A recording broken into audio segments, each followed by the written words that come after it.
बिमला जी हैं। मैं बिमला वर्मा नोएडा से आई हूं। कहीं बैठी हो आप ही हैं? दोनों हाथ हिलाकर एक बार हर हर महादेव।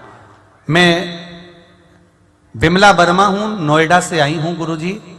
जब हम 2021 में बाबा के कुबेरेश्वर धाम पर आए थे पहली बार 2020 में मेरा सब कुछ गिरवे रखा हुआ था। देखिए गुरुदेव, शिव महापुराण का फल क्या होता है मैं बताना चाहती हूं। मेरे घर में बहू का मंगलसूत्र, मेरे कानों की बालियां, बच्चों का जो भी सामान था, चांदी की बच्चों की पायल, गले का मंगलसूत्र, कान की बाली, कोई सामान हमारे घर में नहीं था, सब गिरवे में रखा हुआ था।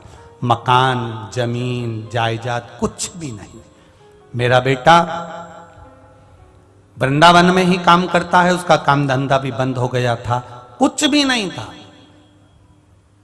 इतने कर्जे में लदालुम हो गए, इतने कर्जे में लदालुम हो गए कि कई बार तो विचार कर लिया कि रहना ही नहीं। फिर एक बार टीवी पर शिव महापुराण की कथा सुनी और कथा सुनते ही मन में विश्वास जागृत हुआ।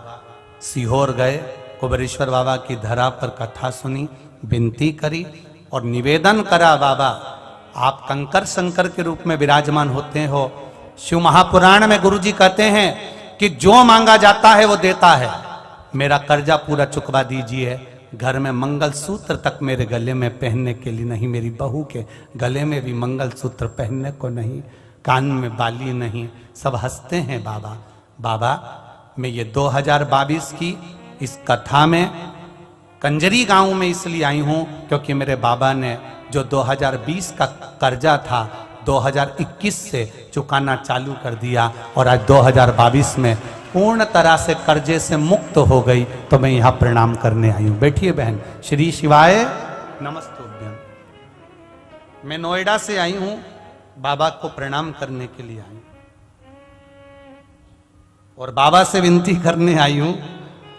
मेरी एक तमन्ना है कि मैं भी नोएडा में एक शिव महापुराण की कथा कराऊं। ये बाबा से विनती करूं। शिव तत्व है शंकर।